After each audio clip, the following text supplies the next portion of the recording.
Contact Entreprise vous présente Libreco.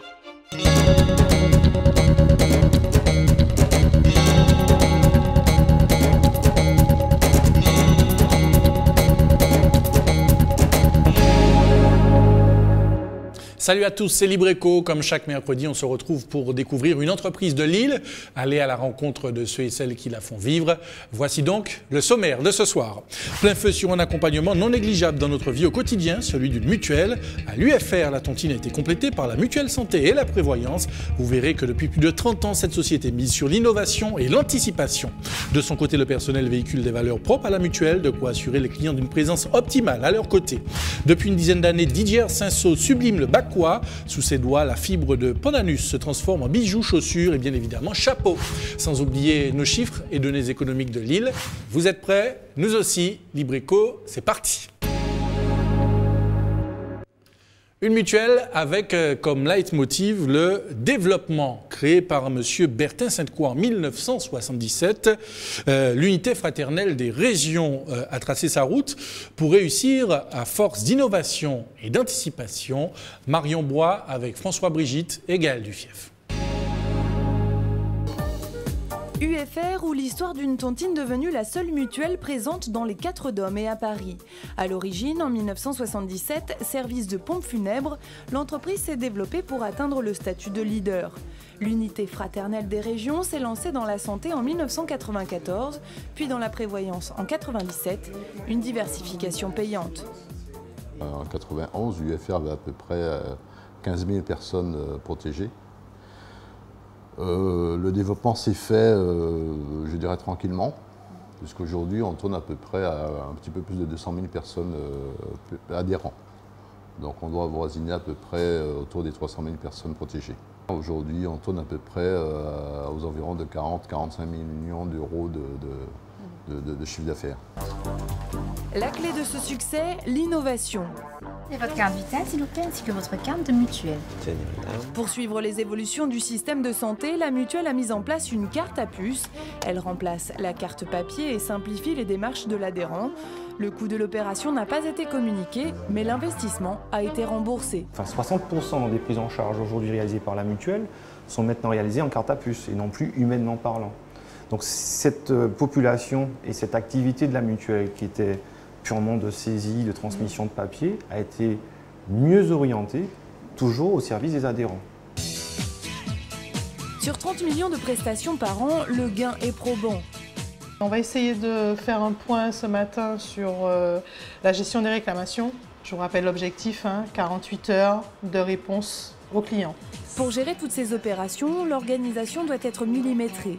Avec sa certification ISO 9001, toutes les activités ont été repensées, notamment l'anticipation des pics d'épidémie ou de risques internes. On sait qu'on peut être confronté à des périodes cycloniques fortes qui pourraient nous empêcher de travailler pendant quelques jours. Donc là aussi, quelles dispositions on va prendre et on essaye de chiffrer ce que ça pourrait nous coûter. La santé, un secteur porteur pour le marché. Pas de chiffres précis, mais les Martiniquais seraient moins couverts qu'en métropole. Une véritable opportunité pour les mutuelles. Je pense qu'on a à peu près 3 ou 4 ans devant nous encore à pouvoir rencontrer des clients qui vont nous dire nous ne sommes pas assurés en complémentaire santé. Et puis après, le marché aura atteint une certaine maturité et n'aura comme marge de développement plus que la croissance démographique que l'on rencontre dans nos départements. D'ici là, il faut donc se positionner. C'est UFR, la téléassistance. Nous avons reçu une alarme disant des faux secteurs comme quoi il y a une coupure de courant. Nous sommes ici dans la plateforme médico-sociale d'UFR. Ici, 24 heures sur 24, 7 jours sur 7, écoute et services sont proposés aux clients. Des prestations en plus pour se différencier. Mais avec des nouvelles lois de plus en plus exigeantes, le regroupement est nécessaire. On a constaté que sur le plan national, il y avait à peu près 6 000 mutuelles en 2000. Aujourd'hui, il n'en reste plus que 600. En 2015, on aura à peine 300. Voilà pourquoi, depuis 2009, UFR s'est associé à une institution de prévoyance, un regroupement pour être plus fort et entretenir son image de champion. Et pour aller plus loin avec nous en plateau, monsieur Daniel Annonay, le directeur général de l'UFR. Bonsoir, monsieur Annonay. Bonsoir, monsieur Herman Roselli. Et merci d'être avec nous. Alors, vous venez nous parler de cette grande dame hein, qui est l'UFR, qui a plus de 30 ans maintenant, mais une grande dame qui a fait du chemin, parce que, alors moi j'ai connu l'Union fraternelle du Robert, c'est ça. Est-ce que vous pouvez nous parler de l'évolution hein, depuis voilà, l'Union fraternelle du Robert, qui est devenue maintenant l'unité fraternelle des régions. Ben, c'est une évolution qui s'est faite, je dirais, sur les fonds baptismaux par un concept et une dimension donnée par M. Bertin Sainte-Croix, qui a été poursuivi par l'actuel conseil d'administration et aussi par l'ensemble du personnel. Le principe, c'était quoi? C'est d'offrir le meilleur service à la population et surtout rendre service à la population. Donc, c'est sur ces bases-là que l'UFR a pu se développer. Et puis, il y a eu un brin d'innovation, un brin de vouloir dépoussiérer un petit peu les canons de la mutualité antillaise, de la mutualité des DOM, pour faire en sorte que nous puissions accéder le plus rapidement possible, je dirais, à une dimension qui nous permette d'offrir davantage de prestations, de services à nos adhérents. Mais c'est ça, c'est la question que j'allais vous poser. Une véritable stratégie de développement, ne serait-ce qu'à travers le nom, la dénomination. Hein. On est passé de l'Union fraternelle des régions à l'unité, voilà, l'Union fraternelle du Robert à l'unité fraternelle des régions. Vraiment, ce qui montre une véritable stratégie de développement, dès le début en fait. Dès le début, il faut savoir que l'UFR est à Paris depuis, a un siège à Paris, a une agence à Paris depuis 1988, ce qui veut dire que les pères fondateurs de la mutuelle avaient ce souci d'être proches, d'être proches de leurs adhérents, c'est-à-dire qu'ils ont réussi bien avant la lettre, je dirais, la continuité territoriale, permettant, je dirais, aux compatriotes domiens qui se trouvent en métropole de pouvoir avoir un enterrement digne et d'être inhumés, notamment dans leur territoire d'origine. Alors vous parlez de Paris, mais pas seulement, hein, vous êtes implanté... Nous avons ensuite fait une implantation à la Réunion, en Guadeloupe, ensuite en Guyane. Donc nous couvrons l'ensemble des départements d'outre-mer, hormis, quoi qu'il ne soit pas là du tout, ce ne soit pas des DOM, mais ni la Calédonie. En fait, tout ce qui est DOM, nous assurons une couverture. Vous êtes bien implanté. Voilà. Alors, question très, très claire et précise à M. Annonay. Pourquoi faut-il avoir une mutuelle? Parce que c'est vrai qu'il y a souvent des débats hein, sur le coût, etc., l'intérêt même d'avoir une mutuelle. Vous allez nous dire ce soir pourquoi il est important d'avoir une mutuelle. Alors, on va prendre l'histoire de la Martinique, hein, puisque nous sommes en Martinique. Alors, le premier temps, c'était la couverture décès. Alors, il faut savoir que les pères fondateurs de la mutualité, si vous parlez de Jules Monroe, de tout ce qui concerne des étages, etc., ils étaient partis sur un aspect très social. Ensuite, ça a dévié. On est arrivé quasiment sur la tontine. C'est-à-dire qu'on a poursuivi de manière un petit peu plus organisée ce qui se passait à l'époque de l'esclavage. C'est-à-dire le saut au décès. Chaque personne cotisait dans un quartier pour pouvoir enterrer, je dirais, le voisin. Donc, c'est cette forme-là qui a été la plus répandue. Et puis, on s'est rendu compte que finalement, toutes les mutuelles de métropole, le rôle d'une mutuelle, notamment en métropole, était la couverture santé. Alors, pourquoi faut-il avoir une couverture santé? Quand vous avez un infarctus, ça coûte très cher. Vous pouvez aller entre 2 000 € à 6 000 €. Pour pouvoir payer l'hôpital, avoir 2 000 ou 6 000 € pour pouvoir toucher tout de suite, pour pouvoir payer tout de suite l'hôpital, c'est pas évident. Donc, il faut quelque part mutualiser l'ensemble des coûts pour faire en sorte qu'on puisse rembourser. Et ça permet de soulager. Et puis, c'est un effort de cohésion nationale, émanant, je dirais, de 1946, qui a permis de mettre en place la sécurité sociale et était nécessaire qu'en complément de la sécurité sociale, on puisse avoir des organismes dits complémentaires qui assurent la prise en charge par le biais du ticket modérateur. Alors, vous nous parlez... Donc, c'est important aujourd'hui pour une famille d'avoir une mutuelle parce que finalement, les coûts de la santé sont des coûts qui sont très chers. Alors, justement, vous nous parlez des garanties, mais souvent, on entend ici, c'est cher, la mutuelle, etc., l'assurance santé. Dans quelle position vous vous placez dans ce débat-là, en fait? À quel niveau vous vous placez dans ce débat? Est-ce qu'ici, c'est plus cher qu'ailleurs au niveau du coût je dirais que si on fait des comparatifs, vous avez des comparatifs qui existent sur Internet, mais si on fait des comparatifs par rapport à ce que nous savons, nous, puisque nous sommes aussi en métropole et que nous distribuons la mutuelle santé aussi en métropole, on constate qu'on a beaucoup de nos compatriotes métropolitains qui, quelque part, adhèrent à l'UFR parce qu'ils constatent que finalement, on est moins cher. Mais ça dépend fondamentalement de la couverture santé que vous voulez. D'accord. C'est-à-dire que quel taux de prestation que vous voulez. Les fameuses options. Les fameuses options, etc. Si vous voulez une prise en charge à 400%, etc. Bien entendu, vous avez des prestations qui sont moins remboursées, comme l'optique ou éventuellement le dentaire, qui sont quelque part moins remboursées. Mais tout ce qui concerne les frais, je dirais, médicaux et paramédicaux, peuvent être remboursés à des montants tout à fait intéressants. Forcément, vous avez le choix. Alors que c'est pour ça que quelque part, vous avez la CMU, qui est la couverture maladie universelle, qui est véritablement la couverture de base, voilà, qui est offerte. Mais ça dépend en fonction de ce que vous voulez comme remboursement santé. Alors, pour être... Oui. Après remboursement de la sécurité sociale, bien entendu. Alors, pour être présent aux côtés de vos adhérents, il faut que vous aussi, vous puissiez fonctionner en interne. Vous devez alors avoir un fonds de garantie, plus assurer vos engagements auprès des clients. Comment tout ça s'organise? Parce que je pense que c'est une grosse machine, hein, peut-être un peu technique, économique, qui se met en place. Alors, mais comment vous gérez tout ça en interne? Alors, il faut savoir qu'on est sorti de la tontine et de la mutualité, je dirais, réforme du Code de 1985. On est entré, les mutuelles aujourd'hui, depuis la réforme de 2001, sont entrées quasiment dans le domaine de l'assurance. Donc, effectivement, c'est complexe. Mais juste rappeler qu'une mutuelle n'est pas une entreprise commerciale. C'est une entreprise à but non lucratif, qui est composée de l'ensemble des adhérents, qui élisent un conseil d'administration. Le conseil d'administration élit un président avec un bureau, etc. Faut bien avoir ça en conscience. Parce que quand on parle de l'UEFR, on a tout de suite l'impression que c'est une grosse entreprise commerciale. Non, nous sommes une entreprise à but non lucratif. Nos actionnaires, ce sont nos adhérents.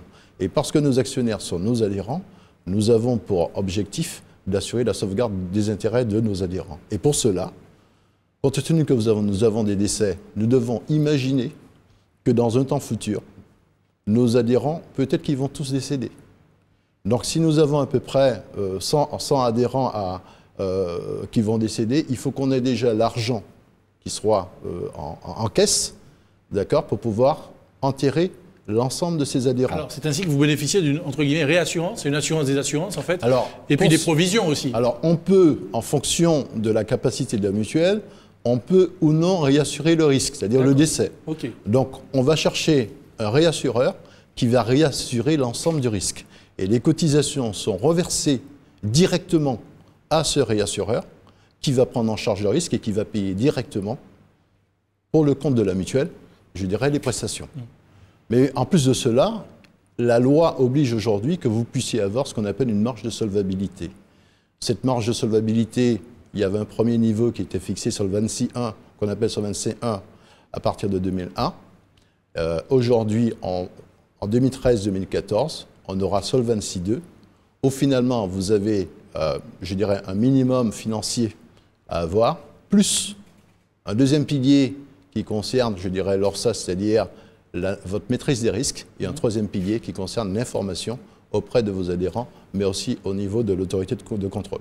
Alors, il faut savoir que les mutuelles aujourd'hui sont contrôlées par l'autorité de contrôle prudentiel, qui était, l'ancêtre c'était l'ACAM et la COB, c'est-à-dire l'ACAM, l'autorité de contrôle des assurances et des mutuelles, et la COP, c'est l'organisme qui contrôlait les banques. Donc tout ça est bien encadré, vous ne faites pas n'importe quoi. On ne fait pas n'importe quoi. Donc ces deux organismes de contrôle ont été... Au niveau des prix aussi, ça veut dire que vous ne pouvez pas... Non, les prix, on peut les faire nous-mêmes. Okay, mais quand quelque part on fait du dumping, trop de dumping, un dumping commercial, peut-être à ce moment-là, on peut dire à la mutuelle ou à l'assurance, faites attention. Donc je dois dire, je termine en disant que quelque part, et ça c'est important, que la CAM et la COB ont fusionné. Et aujourd'hui, l'organisme qui contrôle les mutuelles, c'est aussi le même organisme qui contrôle les banques. D'accord. Alors, M. Annonay, avant de découvrir un petit peu vos collaborateurs à travers le prochain reportage, juste un mot sur l'équilibre entre prestations et cotisations. Comment vous parvenez à établir un petit peu ce fameux équilibre? Alors, si on prend le marché des individuels, on arrive facilement, on peut éventuellement dire que finalement, vous êtes quelqu'un de jeune, en bonne santé, vous êtes un bon risque. Finalement, on va vous donner une cotisation et on saura finalement, quelque part, que finalement, vous n'avez pas consommé beaucoup. D'accord. Dans le cas d'une entreprise, par exemple, c'est différent. Parce qu'il faudra mettre en place une négociation appropriée. Et très souvent, comme cela, on le rencontre. Le risque est beaucoup plus élevé. Voilà, c'est plus important. Donc finalement, on a un décalage où les prestations sont supérieures aux cotisations. Donc il nous faut à ce moment-là mettre en place des mesures de redressement. Dans le cas d'une entreprise, on peut constater qu'il s'agit éventuellement qu'il y a certaines pratiques au travail bon, qu'il nous faudra corriger. Et ça, on essaie de le faire avec le chef d'entreprise. Très bien. Et il faut faire passer le message. Il faut faire passer le message. Alors, avec près de 120 salariés, cette société a construit sa réussite autour du sens des valeurs propres à la mutuelle. L'implication de tous les collaborateurs est une donnée cruciale. C'est ce que nous allons voir tout de suite. Regardez. L'adhérent qui se présente à l'UFR peut parfois être en situation de détresse. Bonjour monsieur, je peux vous aider? Décès, maladie, les salariés du FR doivent conseiller mais aussi soutenir le client dans ces moments difficiles. On ne travaille pas ici comme dans une entreprise classique. À l'accueil, Taïna Laborieux porte ses valeurs. C'est différent parce que c'est vraiment le contact qui est privilégié et la personne qui se présente dans une mutuelle, elle ne veut pas simplement se faire rembourser ou autre, elle veut quand même pouvoir discuter, exposer son problème et pouvoir même se confier à la personne qui se retrouve en face d'elle. Même vis-à-vis des mauvais payeurs, on privilégie l'écoute. Sabrina Baudin est chargée de relancer les entreprises en retard de cotisation. Vous pouvez attendre lundi pour que je fasse les chèques? Très bien, lundi matin je vous rappelle. Voilà. D'accord. Sa stratégie, la diplomatie pour obtenir gain de cause. Je suis vraiment plus dans le tact et la négociation avec elle pour essayer d'y arriver vraiment au bout des règlements de cotisation. Parce que le but étant de ne pas mettre en péril la situation du salarié. Le secret de cette attention, à coup sûr, un univers féminin. Au siège, sur 60 salariés, seuls 9 hommes travaillent ici. Et Jean-Michel Henry ne s'en plaint pas. Au contraire, je préfère travailler avec elle. C'est vrai qu'un univers d'hommes, vous préférez? Ah oui, je suis plus, on va dire plus à l'aise, je suis gâté. C'est vrai? Tout à fait. Elles vous chouchoutent? Elles sont charmantes, mes collègues.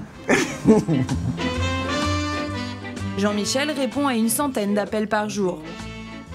Le soir, on ne répond pas au téléphone, sinon on risque de répondre de l'UFR.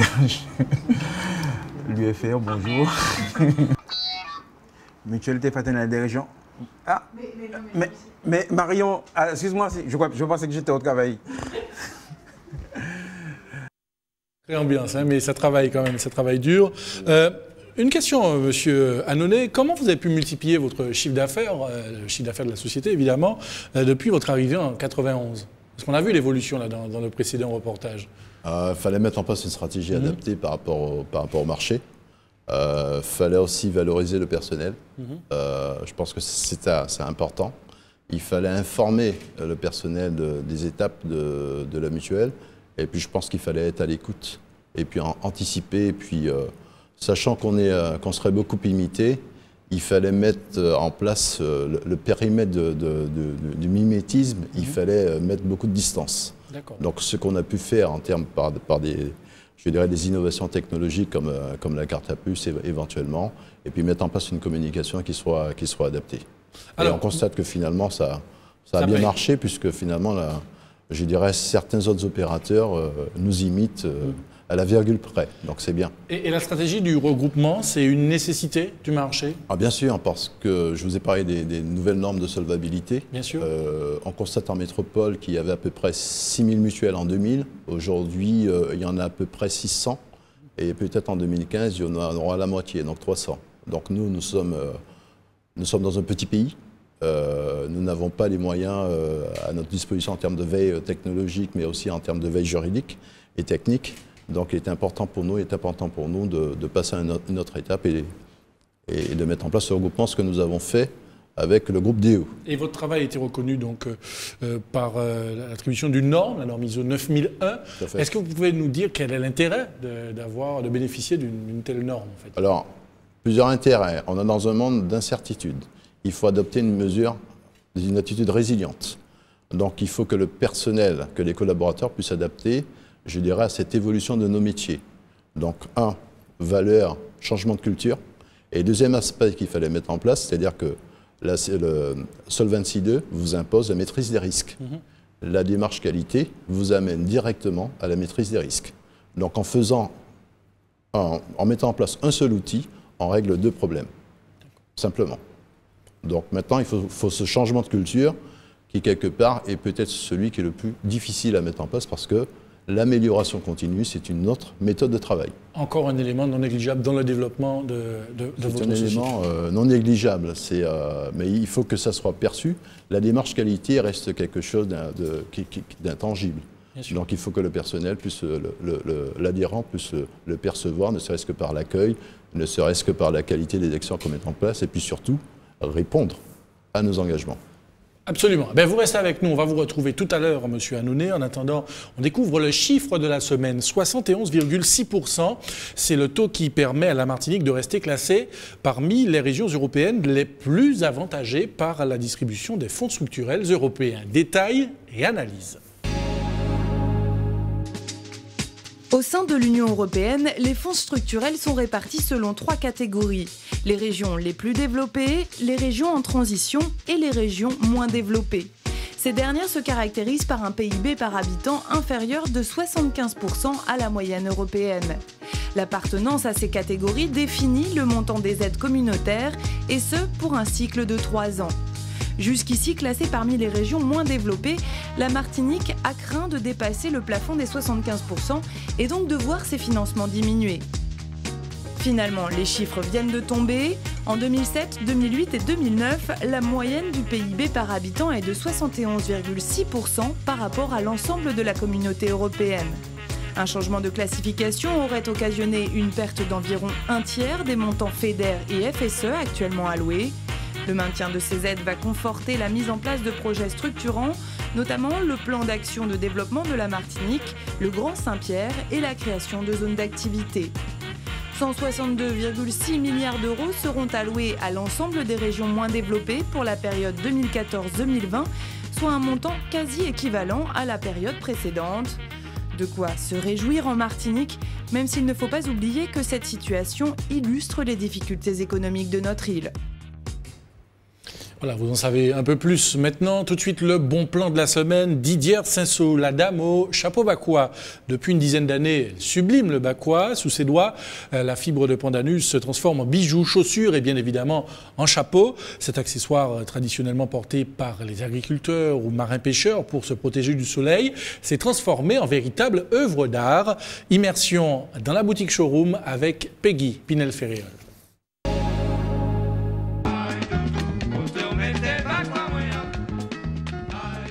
Déjà une dizaine d'années que Didière Cinsault travaille le bacois.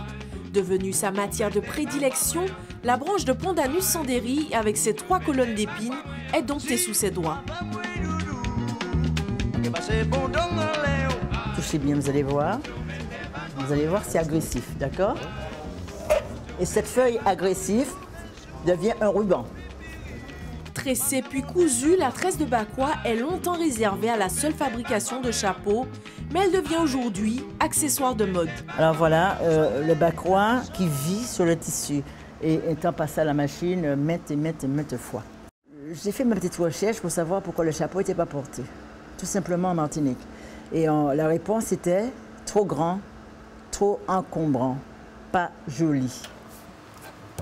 Et c'est depuis, je me suis dit, un produit noble comme ça ne doit pas rester dans l'ombre. Et c'est depuis, je fais des multiples choses avec le bacois. Des bijoux, des chaussures et bien évidemment des chapeaux pour hommes et pour femmes. Capeline, canotier ou encore borsalino, les chapeaux de tous horizons prennent vie avec la fibre locale stylisée par Didière Cinsault.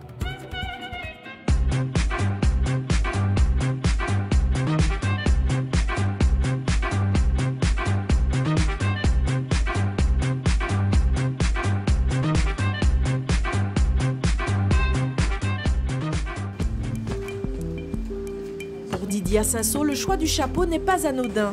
Il doit se faire en fonction du faciès et de la personnalité de chacun. Ainsi, à l'arrivée d'un client, elle se transforme en styliste visagiste. Je vais sélectionner d'après votre visage. Vous avez des pommettes bien rehaussées. Ce que je peux vous mettre sur la tête. Je me suis payé un beau chapeau pour avoir l'air bien comme il faut.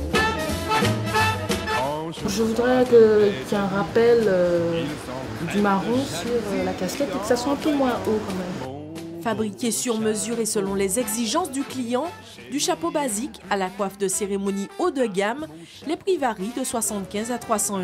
Ces chapeaux sont très originaux. Ils s'adaptent parfaitement à toute tenue qu'on peut avoir dans son armoire. Et c'est une petite touche d'originalité qu'on sort en fait. Ça apporte un petit plus. Chaque chapeau est une création originale de Didier Cinceau. Afin de maintenir sa productivité, elle sous-traite le tressage. Pour le reste, elle travaille toujours en fonction de son inspiration.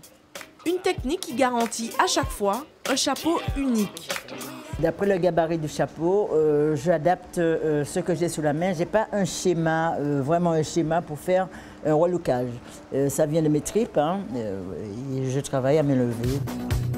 Pour la suite, Didier Cinceau souhaite transmettre son savoir-faire par le biais d'une école afin que le bacrois tienne une place plus importante dans le quotidien des Martiniquais.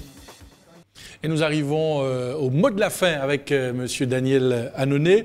Alors, parmi les perspectives, Monsieur Annonay, je crois que vous prévoyez de créer une branche dépendance avant la fin du premier semestre 2012. Pourquoi? Quel intérêt? Parce qu'il faut que ça corresponde au marché. Notre métier doit correspondre au marché. Aujourd'hui, on sait que la population de la Martinique va vieillir. Donc, nous avons fait une première action depuis 2005. Nous avons mis en place une plateforme médico-sociale et nous avons interfacé de la téléassistance par rapport à cette plateforme. En partenariat avec Caribe Oasis, nous avons mis en place je dirais, des outils permettant à nos adhérents et à d'autres personnes d'accéder, je dirais, à des maisons de retraite. Ça, c'est un premier point. Et puis, il faut financer ces maisons de retraite. Il y a un problème de solvabilité au niveau des ménages. Même s'il y a l'APA, il faut un complément.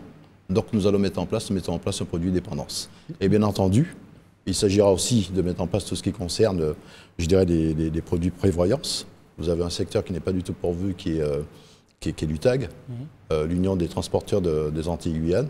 Nous sommes en partenariat avec DO, qui est la caisse de retraite et de couverture des métiers du transport.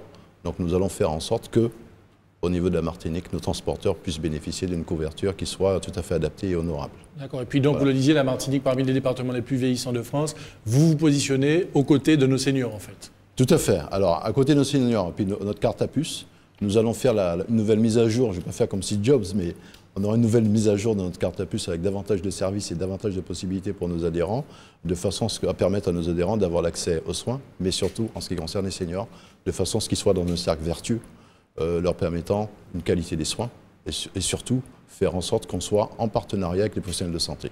Et à côté de ça, il y a de grands projets de développement pour la société, s'implanter ailleurs, s'étendre, je ne sais pas. Nous avons déjà commencé, nous avons fait beaucoup en peu de temps. Nous allons conforter et consolider ce que nous avons. Maintenant, s'il y a des opportunités qui se présentent, nous sommes toujours preneurs, mais il faut que ça corresponde fondamentalement à notre métier et que ça soit en accord avec, je dirais, les attentes et les besoins de nos adhérents. Bon, en tout cas, merci d'être venu nous parler avec autant de passion de votre société. Alors, vous saluerez tous vos collaborateurs qui sont en Martinique, en Guadeloupe, en Guyane, qui nous regardent, évidemment. Et puis, on a vu une sacrée bonne ambiance, en tout cas, de ces messieurs très gâtés, visiblement. Il faut que ça continue, mais il faut vous savez, les rapports d'égalité, hommes-femmes, etc., au sein de l'entreprise. Nous y sommes tenus, donc il faudra qu'on les mette en place. La parité respectée chez vous. On est en train de travailler donc, pour faire en sorte que finalement on soit dans les règles, on soit dans les normes. Parfait, voilà. Merci beaucoup et à très bientôt, Monsieur Annonay. Alors, Libreco est quasiment terminé, mais juste avant, comme chaque semaine, l'actualité Contact Entreprise. Depuis le lundi 2 avril, le nouveau site internet de Contact Entreprise sur lequel travaillaient les communicants de l'association depuis plusieurs jours est en ligne. Plus interactif, utilisant largement l'ensemble des réseaux sociaux, le nouveau site qui comprendra à terme de nombreuses vidéos devrait booster la communication de Contact Entreprise. Rendez-vous sur www.contact-entreprise.com. Voilà, c'est tout pour ce soir. Libreco est donc terminé. On se retrouve mercredi prochain, même heure, même antenne. En attendant, passez une excellente soirée et à très bientôt sur ATV.